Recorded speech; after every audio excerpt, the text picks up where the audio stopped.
né? A igreja vem fazendo uma série de estudos e os pastores vêm utilizando os oficiais da igreja para ministrar esses estudos, principalmente a doutrina, até mesmo para que haja um melhor entendimento, conhecimento da igreja para com os oficiais, dos oficiais para com a igreja. E hoje é o meu dia, né? De a gente estar aqui ministrando essa doutrina dessa noite. Eu vou procurar não ser cansativo aos irmãos, né? Até mesmo porque a gente tem que fazer algumas leituras, né? E as leituras às vezes cansam um pouco, né?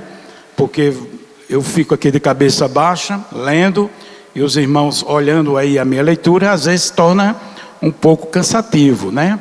Mas não vamos tentar não ser cansativo para a igreja essa noite, nem para você que está em casa, né? Eu gostaria só que você ficasse atento ao que eu vou ler e aquilo que nós vamos falar, porque temos a certeza de que Deus vai falar essa noite. Não eu, não Afonso, mas sim o Senhor vai me usar como canal para falar aos seus corações essa noite, né? Eu gostaria de fazer uma leitura, pode ficar sentado mesmo, igreja, no livro de Romanos, em apenas 3 versos, de Romanos, capítulo 11, do verso 33 ao verso 36. Diz assim, esta porção da palavra de Deus: ó profundidade das riquezas, tanto da sabedoria como da ciência de Deus! Quão insondáveis são os seus juízos, quão inescrutáveis os seus caminhos! Quem compreendeu a mente do Senhor? Ou quem foi o seu conselheiro? Ou quem lhe deu primeiro a ele para que lhe seja recompensado? Porque dele, por ele e para ele são todas as coisas. Glória, pois, a ele eternamente. Amém. Se você quer anotar alguns versos que eu vou citar nessa noite, então você já prepara seu lápis, já prepara seu papelzinho aí, né? Porque a gente não vai ficar abrindo aqui a Bíblia para ler. Eu fiz as anotações dos versículos em uma folha aqui à parte, para a gente ganhar tempo também. E você, se quiser anotar os versos do estudo dessa noite, então você já prepara seu lápis e seu caderninho e vamos começar.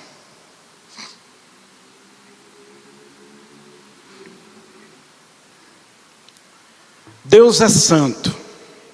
Esse é o tema da doutrina do estudo essa noite. E eu vou citar um versículo já em Êxodo, capítulo 15, verso 11. Quem entre os deuses é como tu, ó Senhor? Quem é como tu, poderoso em santidade, admirável em louvores, capaz de maravilha? Alguns têm designado a santidade de Deus o centro de atributos comunicável.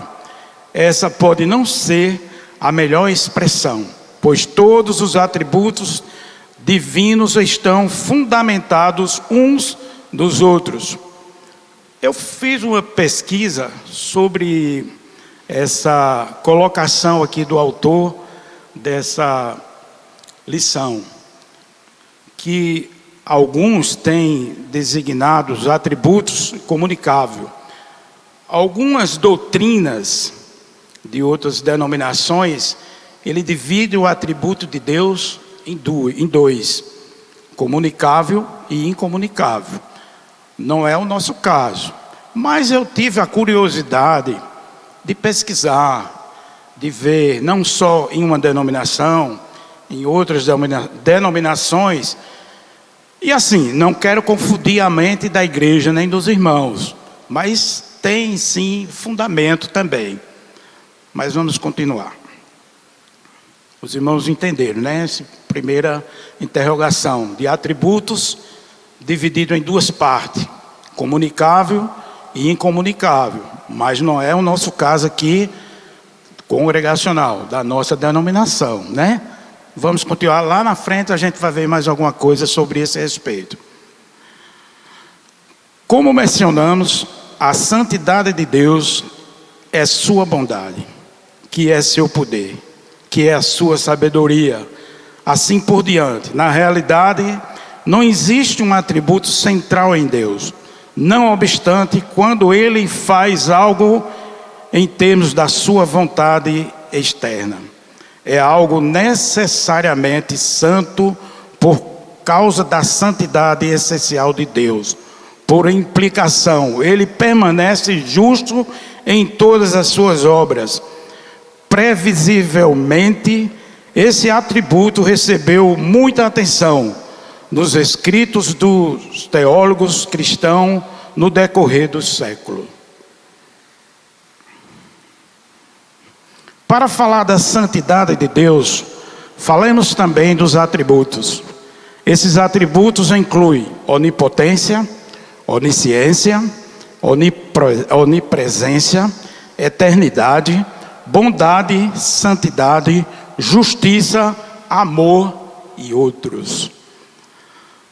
Atributos, para quem não sabe o significado da palavra atributos, são as qualidades ou características atribuídas a Ele, a partir do ensino das Escrituras Sagradas. Os atributos de Deus revelam sua perfeição e a imutabilidade. Ele é eterno, onipotente, onisciente, onipresente, justo, sempre fiel à sua natureza. Esses atributos não podem ser alterados ou diminuídos, pois são a essência do seu ser divino. Para os irmãos que não sabem, aqueles que estão em casa, que estão aqui presentes, eu também tive o cuidado de pesquisar sobre a palavra imutabilidade. Deus não muda jamais, ou seja, tanto o seu ser como a sua perfeição não sofre quaisquer alteração, não muda os seus propósitos e promessas. Está aí o significado da palavra imutabilidade. Deus nunca muda, Deus sempre é o mesmo, ontem, hoje, sempre e eternamente. Amém, igreja? No livro de Tiago, no capítulo 1, no verso 17, diz o seguinte sobre a imutabilidade: toda boa dádiva, todo dom perfeito é lá do alto, descendo do Pai das luzes, em que não há mudança nem sombra de variação. Eu vou repetir Tiago 1,17, se você quiser anotar. Toda boa dádiva, todo dom perfeito é lá do alto, descendo do Pai das luzes, que não há mudança nem sombra de variação. Atributos também são aqueles que são encontrados semelhanças ou analogias na Escritura. Exemplo, interpretação, especialmente no ser humano, amor, sabedoria, justiça e misericórdia. Também são atributos do nosso Deus. Eu gostaria até de abrir aqui um parêntese com os amados irmãos sobre o atributo, sobre a comunicação de Deus conosco. Deus fala aos nossos corações, através de sonho também, através de outras pessoas que Deus manda recado para falar de nós, ou conosco, né? De algo que vai acontecer, de algo que está acontecendo. Deus é revelador. Isso é atributo do Senhor também. Eu lembro em 2 ocasiões, até tem mais, mas eu vou falar só dessas 2, para a gente não tomar muito tempo, porque ainda há muita coisa para se conversar. Há uns anos atrás aí, eu passava por uma crise financeira tremenda. Eu achava que essa crise não ia acabar. E cada dia se passava e eu via como se um buraco tivesse, eu cada vez mergulhando mais fundo naquele buraco, mais fundo nessa crise.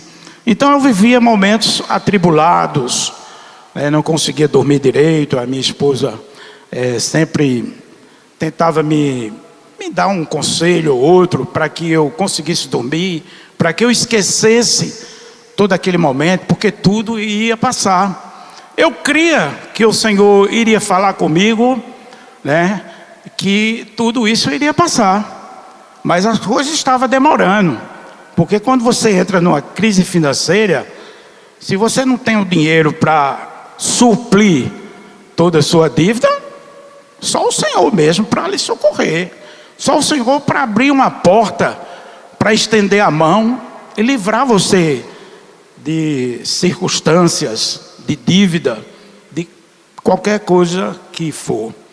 E eu, certo dia, desci aqui pela Floriano Peixoto, assim, sem direção de onde eu iria, mas pensando, com um pensamento bem longe, sem saber para onde ia.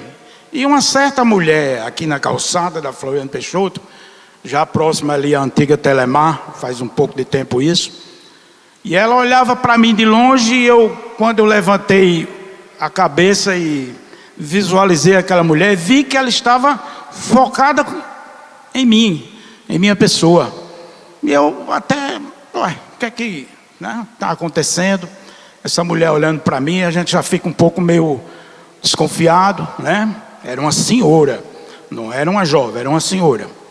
E eu afastei um pouco de lado, ela afastou-se também na minha direção. Eu digo, aí eu continuei, já não evitei ir ao encontro daquela senhora. E ela olhou para mim e fez: moço, eu gostaria de lhe falar. Eu, pois não, senhora. Achei que ela quisesse perguntar algum endereço, saber de alguma coisa ali e tal. Mas ela disse: você crê em Deus? Eu disse: creio.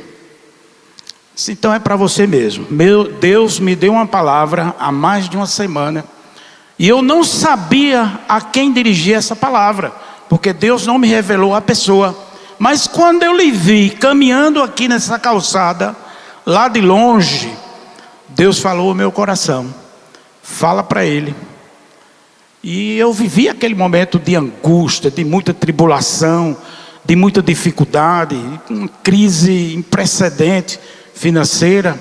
E aquela mulher disse: portas do inferno não prevalecerão a você.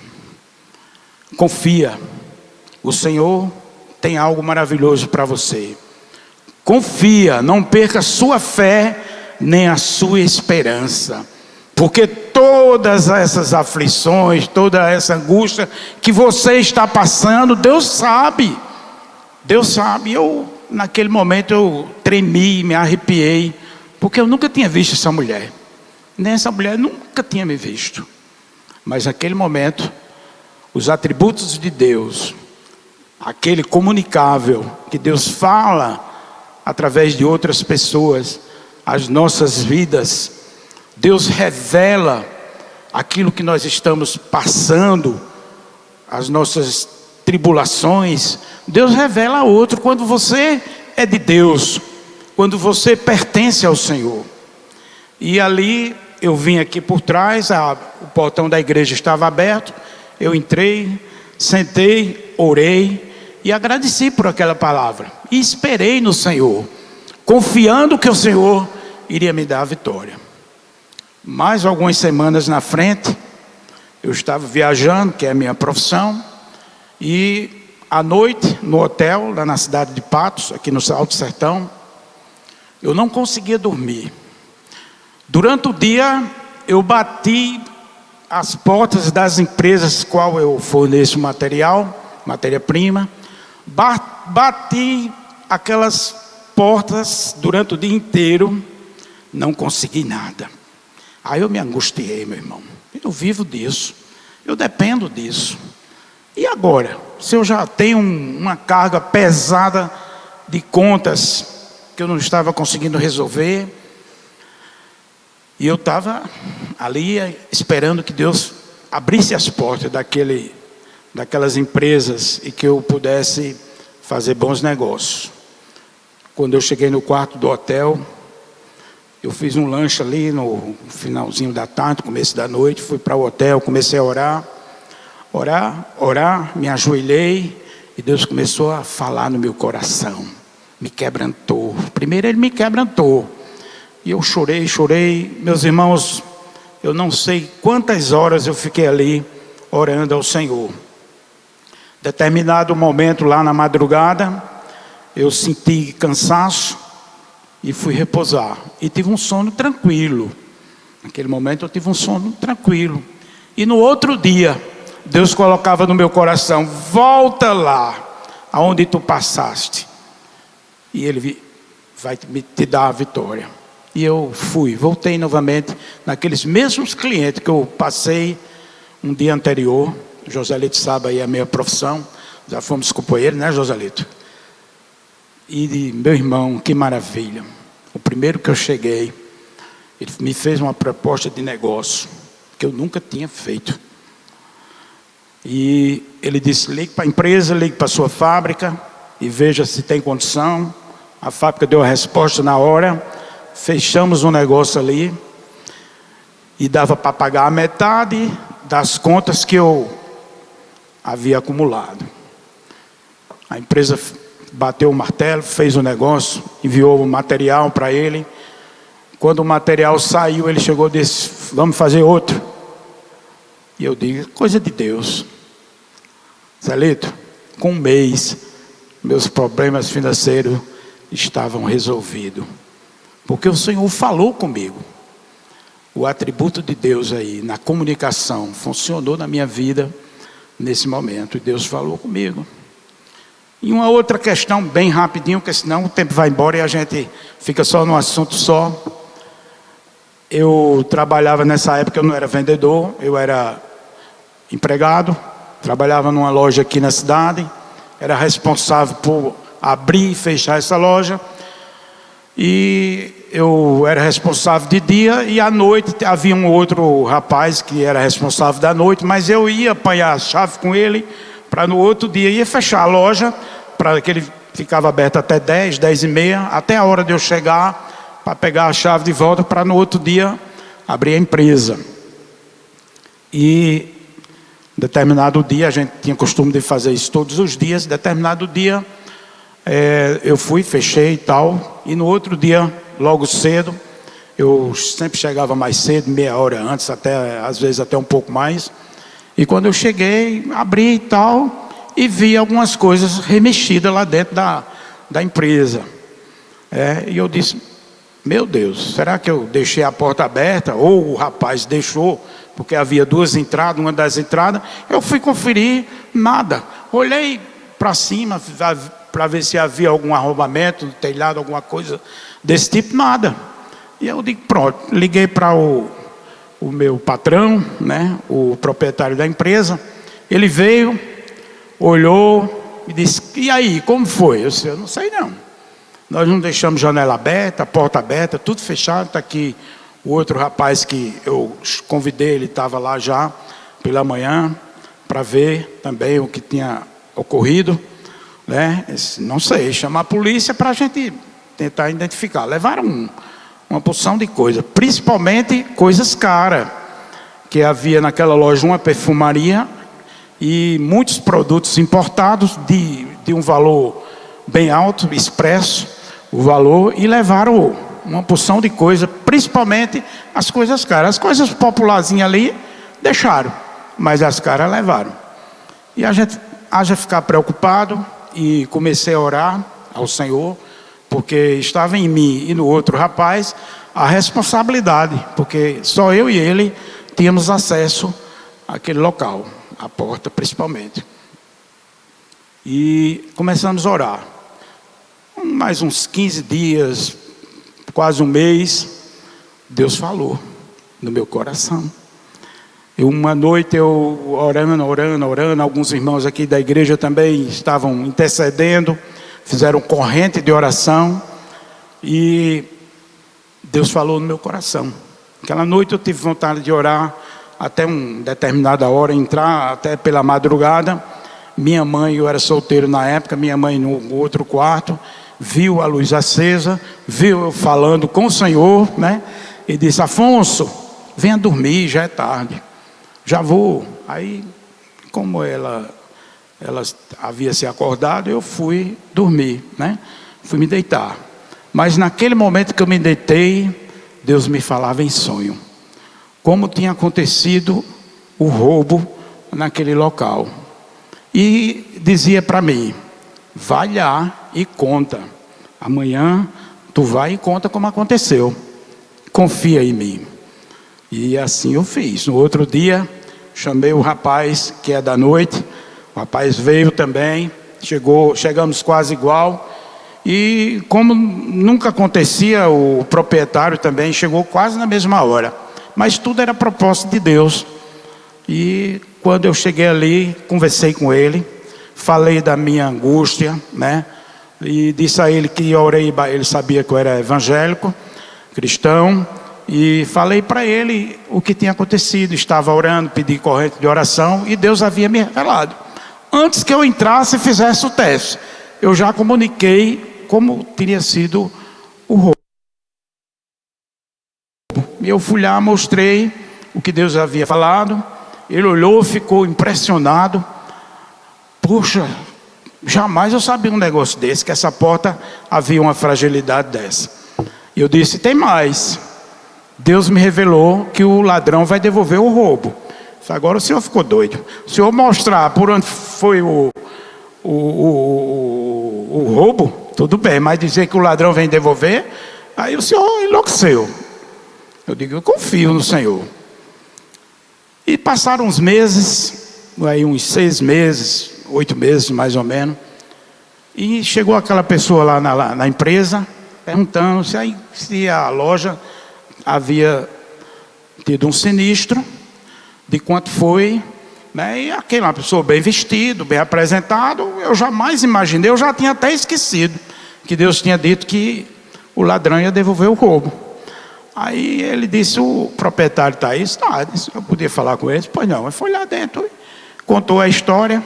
Um irmão dele, família bem tradicional aqui da cidade, de Posses, né? Foi lá naquela noite lá, encostou naquela porta, percebeu que havia fragilidade na porta e entrou.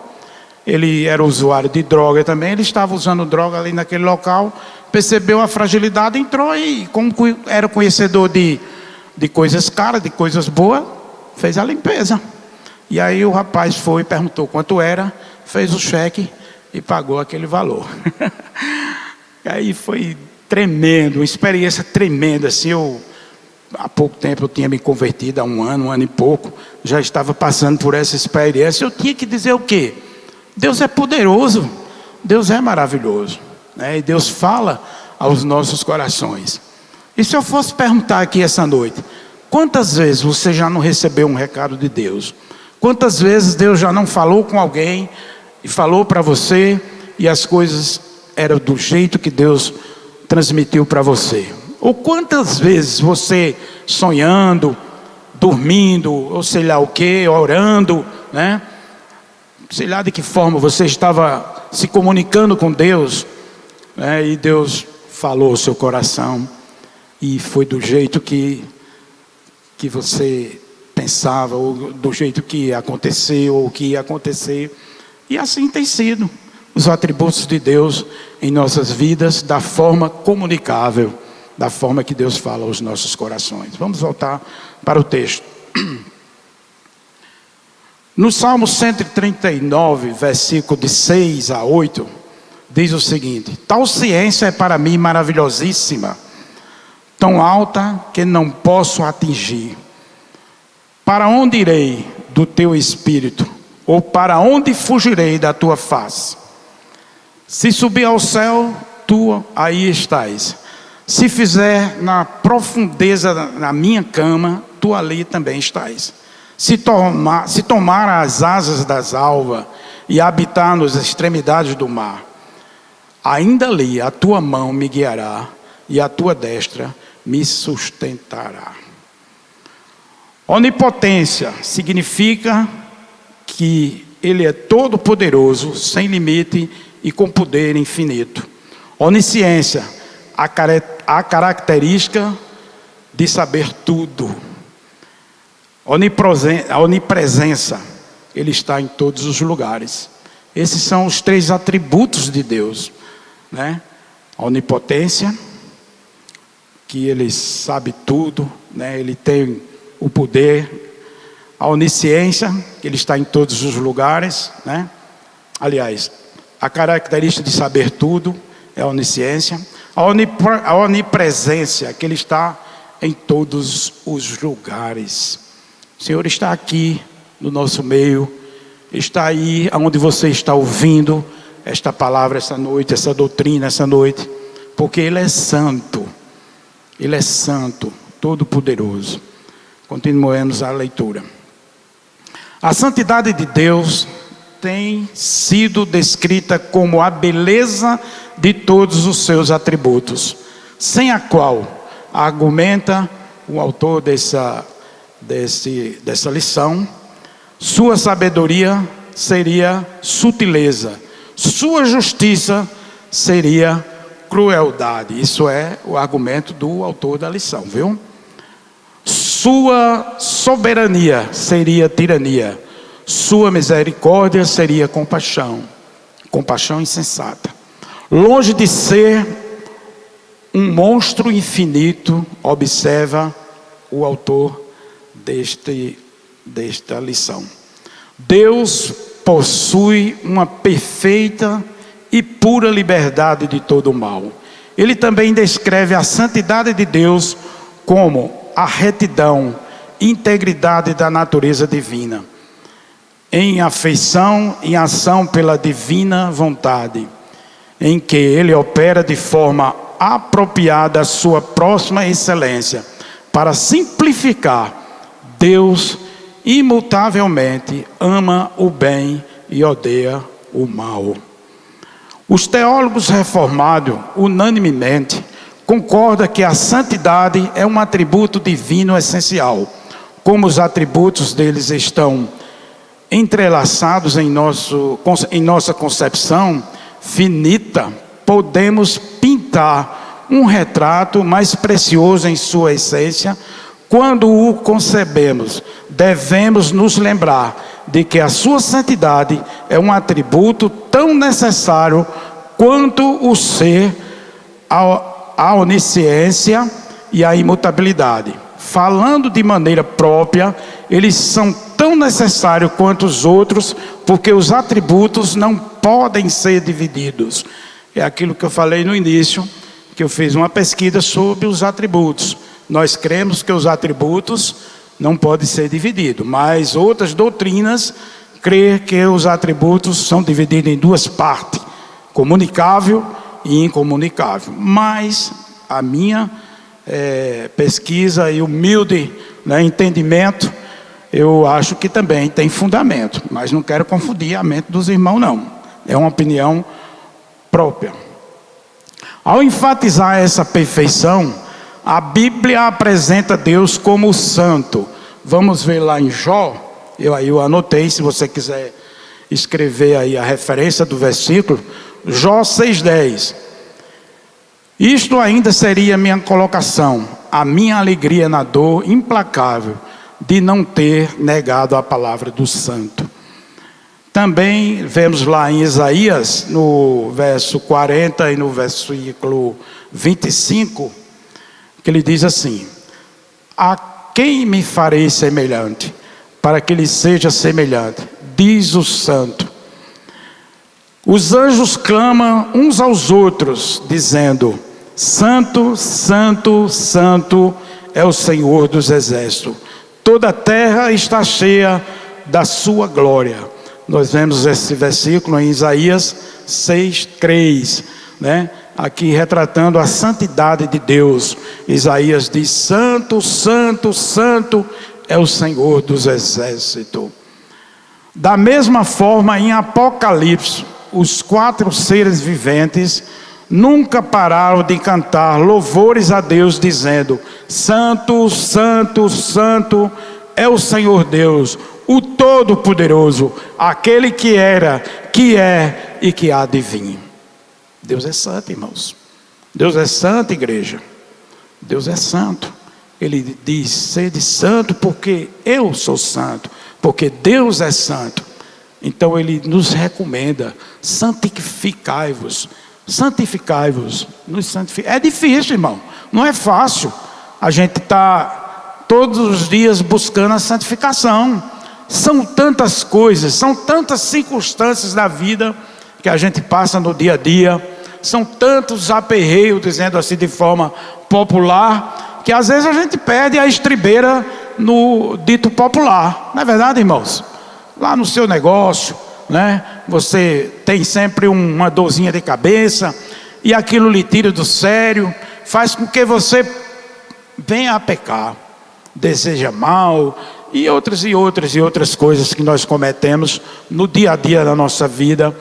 E isso é obra do inimigo, para que a gente perda a nossa salvação, para que a gente peque. É obra do inimigo. Continuamos. Deus possui santidade sem limite. Assim, embora derivamos nossa santidade dele por meio de Cristo, sua santidade origina-se nele mesmo. De acordo com um outro autor do estudo, a santidade de Deus é aquela excelência de sua natureza, pela qual ele dá-se-á a si mesmo, fazendo tudo por si mesmo, e em tudo, por tudo, acima de tudo, possuindo seu próprio prazer e glória, ou é a absoluta pureza da sua natureza, e seu ódio ao mal. Vamos ver um texto de Apocalipse, capítulo 15, verso 4, que diz assim, falando sobre esse assunto aí: que não temerá, ó Senhor, não glorificar o teu nome, pois só tu és santo. Todas as nações virão e se prostrarão diante de ti, pois só os teus juízos são manifestos. Aleluia, glória a Deus. Continuemos. Um outro autor também do estudo diz o seguinte: versa sobre o Deus Santo de 4 maneiras. Esse autor faz uns versos de Deus Santo de 4 maneiras. Primeira, intrínseca, não sei se a palavra é meio difícil. Ele é santo em sua natureza. Primária, ele é padrão da santidade. Eficiente, ele é a causa de toda a santidade nos outros, incluindo a natureza humana de Cristo. Transcendente, ele está muito acima da capacidade dos anjos e dos santos glorificados. Eu vou voltar para aquela primeira palavra lá, que é difícil a pronúncia. É intrínseca. Não sei bem, mas eu vou explicar. Eu pesquisei a palavra. Significa o seguinte: que é algo inerente, essencial, próprio, o constitui a natureza de algum ou alguém. Por exemplo, a paciência é uma qualidade intrínseca.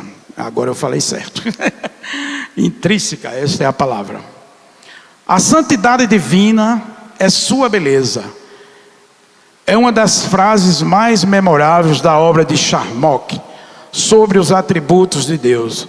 Ele argumenta: poder é sua mão e braço, onisciência é seu olho, misericórdia são as suas entranhas, eternidade é a sua duração, sua santidade e sua beleza. Assim, sua santidade absoluta, infinita, implica beleza na mesma medida. As criaturas não podem ser santas em essência por sua mutabilidade inata, mas o Deus imutável pode, em harmonia com os outros atributos.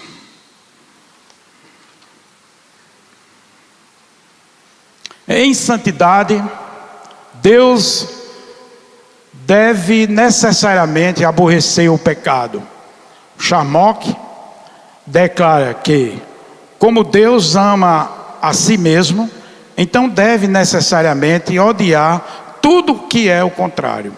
Assim, Deus odeia intensamente o pecado, como Charnock está diante do ensino bíblico. Ele não tem paciência para contemplá-lo, a própria visão disso o oferta com repugnância. Ele odeia a primeira faísca de pecado na imaginação do homem. Nós vamos ver lá em Zacarias, no versículo 8, 17, falando sobre Deus odiar o pecado, né? E a primeira faísca do pecado, né? Ele diz aqui em Zacarias: nenhum de vós pense mal no seu coração contra o seu próximo, nem ame o juramento falso. Eu aborreço todas essas coisas, diz o Senhor. Irmãos, pensamos nesse versículo de Zacarias, que nos recomenda o seguinte: nenhum de vós pense mal no seu coração contra o seu próximo. É difícil, né, irmão? Você ali, de repente, é atingido por palavras, por calúnias, por difamação, por N coisas, por alguém que está ali próximo a você, por alguém que você conhece, no seu trabalho, na escola, em sua casa, até na igreja. Por que não falar disso? Na igreja. E você não pensar mal, não desejar nenhum mal, né? Você vai para casa, você não revida, e vai para casa como se nada tivesse acontecido. É assim, irmão. É dessa forma mesmo. Quando alguém lhe ataca, quando alguém lhe fere, ou difere alguma palavra que venha lhe desmoralizar, ou seja lá o que, é desse jeito que você age? Você vai para casa tranquilo, ali, ora e pronto, passou. É difícil, irmão, é muito difícil. Tem pessoas que levam anos para perdoar, né, Luzimar? Tem pessoas que não perdoam de jeito nenhum. Eu já ouvi frase até de cristão dizer que no vocabulário dele não existe perdão, porque foi ali, talvez ele considerou que alguém agrediu com palavras ali, coisas pequenas, meu irmão, e ele leva isso para o resto da sua vida, dizendo que no seu vocabulário, no seu entendimento, não existe perdão. Eu já ouvi várias pessoas falar sobre isso, não perdoar. Mas é difícil, irmão, porque isso comigo também acontece. Quando às vezes a gente é machucado, é caluniado, e tantas outras coisas aí, a gente não consegue perdoar. Com o tempo, faz com que a gente vá esquecendo, Deus vai trabalhando em nossas vidas, vai tirando essas arestas, vai derrubando barreiras, e a gente consegue perdoar. Mas leva tempo, não é? Continuemos.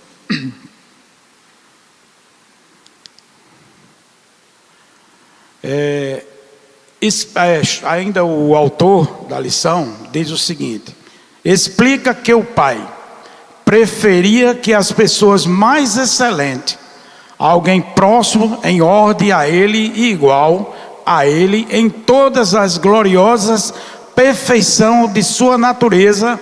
Filipenses. Mas eu vou continuar, depois eu volto para o texto, para o destaque em referência. Morresse em uma cruz desgraçada e fosse exposto às chamas da ira divina ao pecado, viver a sua santidade. Permanece para sempre desacreditada pelas violações da lei. Deus parece deixar de lado as entranhas de pai e revestir o traje de um inimigo irreconciliável. Ele aqui fala do perdão, ele também fala... Deus poderia, irmãos, escolher naquela época alguém assim, santo, que aos olhos de Deus, nós vemos tantos homens de Deus, Moisés, Eliseus, Elias, né, e outros mais, homens que tinham a proximidade, que tinham comunhão com o Senhor. Poderia ter sido o Salvador? Poderia, né? Aí caberia a Deus. Mas aprove a Deus enviar seu Filho para nos livrar, nos redimir, nos lavar e nos trazer ali, através daquele gesto da cruz do Calvário, vida eterna, através daquilo ali. Vamos ver o versículo, Filipenses 2,6. Falando do Filho, que, sendo em forma de Deus, não teve por usurpação ser igual a Deus. Filipenses 2,6, né? Deus enviou o seu Filho para morrer em nosso lugar, para que através daquele gesto pudéssemos estar aqui hoje contando as maravilhas do Senhor. Continuemos. A santidade divina foi manifestada com mais beleza que na feiura da morte de Cristo na cruz.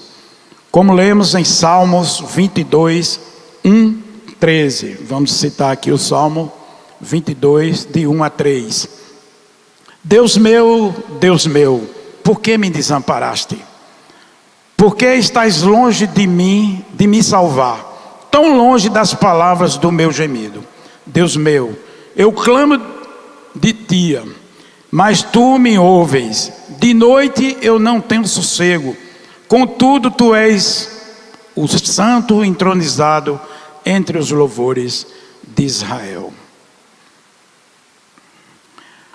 A santidade exigia que o Pai abandonasse seu Filho na cruz. Em termos de Deus, esmagar seu Filho. A justiça certamente desferiu um golpe, mas a santidade o ordenou, porque Deus se tornou homem para sangrar até a morte por pecadores, para satisfazer a justiça da divina santidade. Deus manifesta a sua santidade, não apenas na morte de Cristo, mas também em sua pessoa. Ele é a imagem da santidade divina. A encarnação tornou possível para o eleito não apenas contemplar a santidade de Deus, que de outra forma é resplandecente demais para contemplar, mas também por meio dele torna-se santo como Deus. Em Cristo temos um retrato vivo da lei, um reflexo do caráter santo de Deus, com o que se parece, em termos práticos, a santidade dentro do que podemos buscar. Ele se parece com Cristo. A santidade divina é qualquer outro atributo, e qualquer outro atributo na realidade excederia a possibilidade de ser suportada por seres humanos pecadores, se Deus não se relacionasse conosco por meio do mediador. Assim, não surpreende que Cristo e não o Pai tenha sido visto por Isaías, no capítulo 6 do seu livro. Diz o seguinte: Isaías disse isso, porque viu a glória de Jesus e falou sobre ele. Em João, capítulo 12, do verso 39 ao 41, vamos ler aqui. Por isso não podia crer, porque como Isaías disse em outras passagens, cegou-lhes os olhos e endureceu-lhe o coração, a fim de que não veja que os olhos, nem compreenda, não veja com os olhos, nem compreenda com o coração, e se converta e os cure. Isaías disse isso porque viu a glória de Jesus e falou ao seu respeito. Continuemos. Santidade não é opcional para os cristãos. Procurai viver em paz com todos e em santificação, sem a qual ninguém verá o Senhor. Abacuque, Abacuque, deixa eu ver. Não, Hebreus 12, 14, diz o seguinte: segui a paz com todos e a santificação. Sem a santificação, ninguém verá o Senhor. Hebreus 12, 14. A santidade de Deus está completamente além de nós, como pessoas que convivem com o pecado interior. Sem Cristo, a santidade essencial de Deus não destruiria, pois Ele é tão puro de olhos que não pode ver o mal. Aí agora é o livro de Abacuque, de 1 e 13, Abacuque 1 e 13. Se tu és tão puro de olhos que não podes ver o mal, e a opressão não podes contemplar, por quê? Pois toleramos os que procedem traiçoeiramente, porque te calas quando o ímpio devora aqueles que é mais santo e justo do que ele. Esse verso fala o seguinte, né? Aqui é até um questionamento para Deus, que o autor aqui, em Abacuque, né, fala porque que Deus permite, às vezes, que as pessoas má, né, nos perseguem, nos destrói, nos afronta, tentam nos derrubar. Tudo é permissão de Deus, irmãos. Tudo é permissão, tudo é permissível para o Senhor, porque Deus quer nos provar. Eu vejo dessa forma. Quando nós somos perseguidos, é porque Deus quer nos provar, né? E Deus não é o Deus da vingança, né? Deus é o Deus do amor e quer dar sempre oportunidade àqueles que nos perseguem, para que eles compreendam que nós somos pessoas diferentes no reino de Deus. Prossigamos.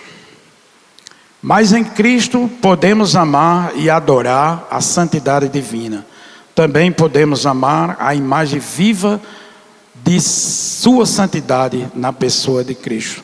Nossa motivação e capacidade de ser santo procede da grande salvação obtida por Cristo, o Santo de Deus, a quem fomos unidos pela fé. O Espírito de santidade opera essa fé em nós e nos santificamos na própria santidade de Cristo, a qual agora teremos acesso. Eu vou ler outro verso em Romanos, capítulo 1, verso 4, diz assim: e foi declarado Filho de Deus com poder, segundo o Espírito de santidade, pela ressurreição dos mortos, Jesus Cristo, nosso Senhor. Também vemos lá em 1 Coríntios, capítulo 1, no verso 30. Mas vós sois dele, em Jesus Cristo, o qual para nós foi feito por Deus sabedoria, justiça, santificação e redenção. Ainda na Bíblia, em Tessalonicenses, 2 Tessalonicenses, no capítulo 2, verso 13. Mas devemos sempre dar graças a Deus por vós, irmãos amados, pelo Senhor, porque Deus nos escolheu desde o princípio para a salvação, pela santificação do Espírito e fé na verdade. Continuemos. Já estamos caminhando para o final, viu, irmãos? No processo seremos renovados à imagem de Cristo, em verdadeira justiça e santidade, ao nos tornarmos mais como aquele que nos salvou para si. Efésios 4, 24 diz o seguinte: e vos revistai do novo homem, que segundo Deus é criado em verdadeira justiça e santidade. De fato, quando passamos a amar a Cristo, não apenas pelo que Ele fez, mas também por quem Ele é, desejaremos ser mais e mais como Ele em nossos pensamentos, palavras e ações. Entretanto, a santidade divorciada do Evangelho de Cristo resulta em nada mais do que cuidados religiosos legalistas. Deveremos nos acautelar das tendências sutil de focar nos deveres cristãos sem a pessoa de Cristo, pois não se pode suportar esse fardo que condena a alma. Mateus 11, 28. Vinde a mim todos os que estáis cansados e sobrecarregados, e eu vos aliviarei. O Senhor nos chama todos os dias, sempre, toda hora, o Senhor está nos chamando para que deixe que Ele carregue o fardo. Aí Ele diz: vinde a mim, que estáis cansados e sobrecarregados. E Ele diz: eu vos aliviarei. O Senhor nos alivia de toda carga pesada, de todo mal. Sempre o Senhor está à frente de tudo isso. Além disso, se pertencemos a Cristo, sofremos com Ele. Filipenses 3,10 diz o seguinte: desejo conhecê-lo e o poder da sua ressurreição e a comunhão do seu sofrimento, conformando-me ele à sua morte. Também, assim, na busca pela santidade, faríamos bem em ouvir o chamado de Paulo para imitar o sofrimento humilde de Jesus. Tende vós o mesmo sentimento que houve em Cristo Jesus. Se estamos em Cristo, devemos andar como Ele andou. Com efeito, Romanos 15 fornece as instruções valiosas sobre as implicações práticas de imitar a Cristo. No Evangelho, Jesus nos fornece o padrão e o exemplo supremo de santidade. Nos alvos, na santidade, deve-se ter a mente de Cristo. Eternamente, por meio de ação regeneradora e renovadora do Espírito Santo, até que sejamos plenamente conformados à imagem do seu Filho. Em outras palavras, a doutrina da santidade nunca deve ser separada de quem Cristo é e do que Ele veio realmente fazer. Ele veio para morrer a fim de tornar-nos santos. A justificação responde à justiça de Deus. A santificação responde à sua santidade. Portanto, as duas são igualmente necessárias e são proclamadas na Escritura com igual ênfase. A justiça e a santificação concedem os mesmos benefícios, isto é, Cristo o todo. Deus Santo comunica a sua santidade a Cristo, que então opera a sua imagem e seu povo ao lhe conceder o Espírito de Cristo. Essa é a verdadeira santidade cristã. Eu vou repetir essa frase. Deus Santo comunica sua santidade a Cristo, que então opera sua imagem em seu povo ao lhe conceder o Espírito de Cristo. Essa é a verdadeira santidade. Irmãos, aqui concluímos a doutrina sobre Deus é santo. E falamos aqui também sobre as atribuições, do Espírito Santo de Deus. E assim nós concluímos essa doutrina desta noite. E creio eu que Deus falou de alguma forma ao seu coração. E que você, aqui um pouco de leitura, um pouco de verso, naquilo que contamos como experiência, Deus falou ao coração. Eu só tenho a dizer a você, meu irmão, creia no Senhor, nunca perca sua fé e a sua esperança. Saiba que Deus é o Deus que estende a mão para todos os nossos problemas. Confia no Senhor. Você também que está em casa, passando por alguma tribulação, por alguma dificuldade, saiba que você tem o Deus Todo-Poderoso ao seu lado, para lhe socorrer, para lhe proteger, para livrar do mal a todos nós. Deus é assim, irmãos. Tenha uma experiência com Deus. Se você nunca teve uma experiência real, verdadeira com o Senhor, no dia que Deus lhe der uma experiência, você vai ver quão maravilhoso é esse nosso Deus que nós cremos, que nós proclamamos, que nós propagamos a esse Deus tão bom e tão maravilhoso. O mundo não vê dessa forma, não entende a santidade de Deus. Hoje tem se pregado pouco, né? Com mais dureza, mais firmeza. O Evangelho tem chegado em alguns lugares, em algumas casas, em algumas pessoas, por que não dizer em alguns corações, de forma mansa, de forma simples, né? Mostrando um Deus, sei lá, que romântico, né? Às vezes, um Deus que muitas vezes confunde, né, o ser humano. Muitas vezes muita gente diz Deus é amor, né, e leva para um outro sentido esse amor, não aquele amor que foi pago aquele preço naquela cruz do Calvário, né? Que tem coisas que a gente não pode dizer aqui porque estamos ao vivo, né? Mas pague o preço, sede santos, santo, porque Deus é santo e quer que nós sejamos santos, que nós sejamos separados, que nós sejamos dele verdadeiramente e realmente. Não vai em conversa aí de outros, né, e de algumas coisas, de inovações ou de novidade que aparece todos os dias em TV, internet, em faculdade e em outras coisas, né? Tantas coisas absurdas que procura esconder o verdadeiro Deus.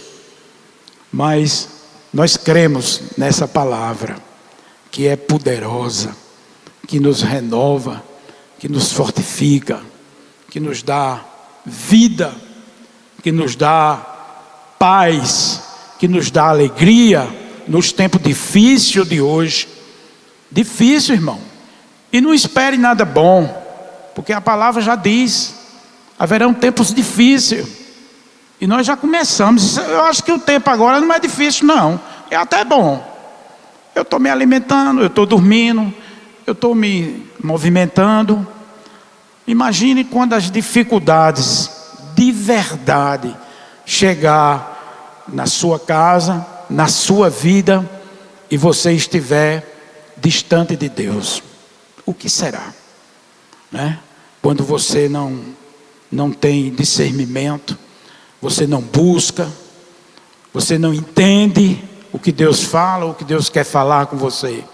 Como será sua vida quando chegar o aperto?